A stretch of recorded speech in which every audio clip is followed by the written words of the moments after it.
Детский сад номер 54 города Мирный Белоснежка – один из образцовых садов не только Западной Якутии, но и по республике в целом.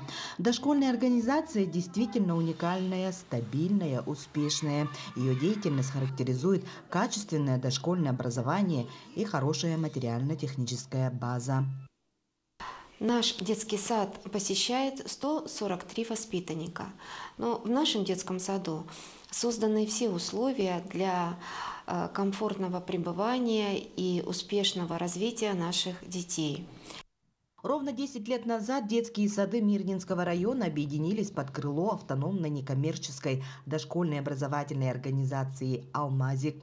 Сегодня здесь трудится 1300 сотрудников в 28 садах Мирнинского района. Надо сказать, что это очень интересное решение, потому что такой тихой организации всего лишь в России две.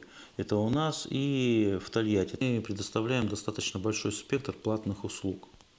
И мы думаем, как их расширить, но платные услуги – это действительно те услуги, которые не входят в программу в образовательный стандарт, они дополнительные. Мы для этого приобретаем оборудование. Планируем немножко расширить, наверное, это, по крайней мере, у меня в голове планы такие, мы работаем над этим, это медицинские услуги. Свое десятилетие организация «Алмазик» провел в стенах Мирнинского театра, где за особые заслуги, многолетний добросовестный труд, высокие результаты в профессиональной деятельности были награждены многие сотрудники достаточно молодой, но серьезной организации.